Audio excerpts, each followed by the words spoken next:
Personnel killed in an attack in Delta State.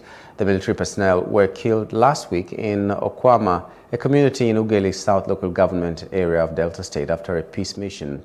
Days after the gruesome murder, the Defense Headquarters said 17 personnel, including the commanding officer of 181 Amphibious Battalion, 2 majors, 1 captain, and 12 personnel of the battalion were among those killed. The House of Representatives on Tuesday appealed to the military. As a follow-up, the House of Representatives on Tuesday appealed to the military to refrain from retaliating against innocent Deltans in the wake of the murder of their colleagues. The 17 military personnel were killed last week in Okwama, a community in Ughelli South local government area of Delta State, after a peace mission.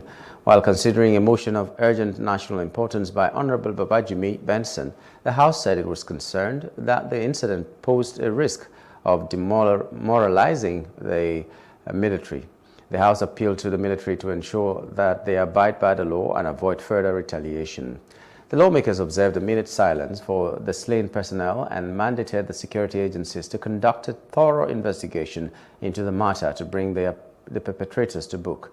The House Committee on Defense is also to lead the process of investigation and reconciliation to avoid further escalation.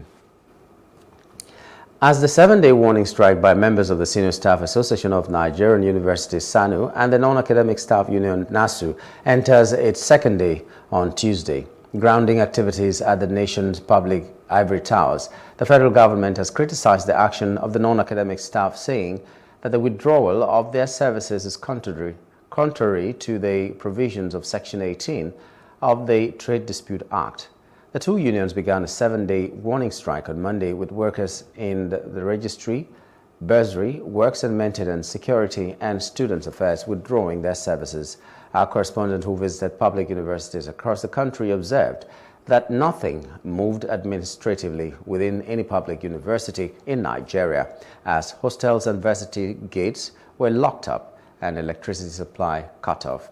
Both SANU and NASU are protesting withheld salaries by the federal government. The two unions berated the federal government for paying withheld salaries to the Academic Staff Union of Universities, ASU, while neglecting the non-academic unions.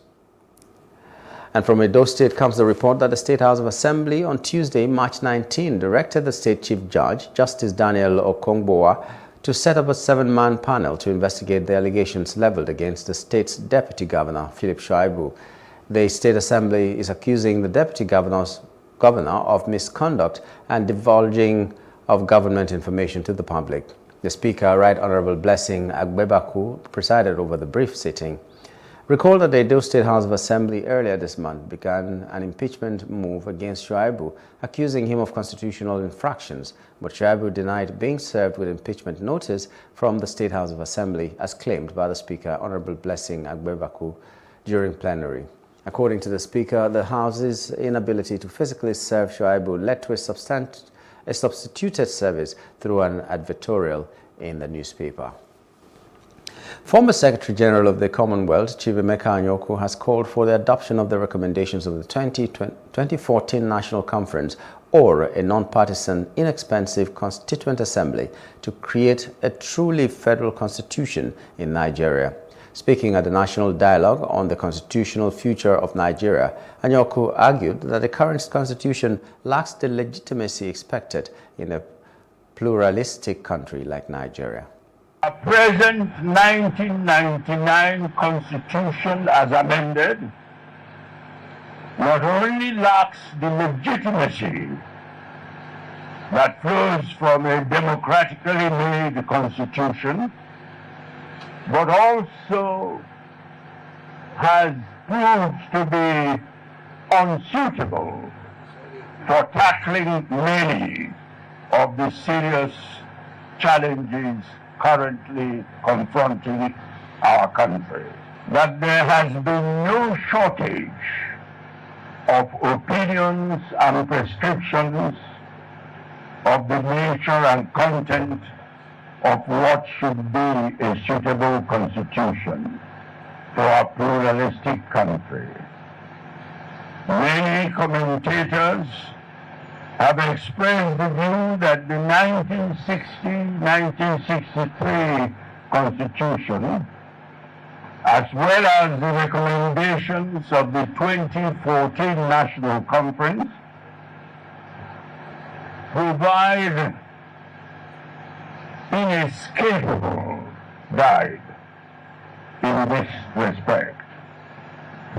I hope, therefore, that this colloquium will, while reaffirming the essential ingredients of the desired Nigerian People's Constitution, will focus on the process of producing such a constitution. The Federal Capital Territory FCT Minister Nyesom Wike has defended the city's 2024 budget of 1.1 trillion naira before both National Assembly chambers. The budget revenue sources include internally generated revenue IGR and infrastructure support fund.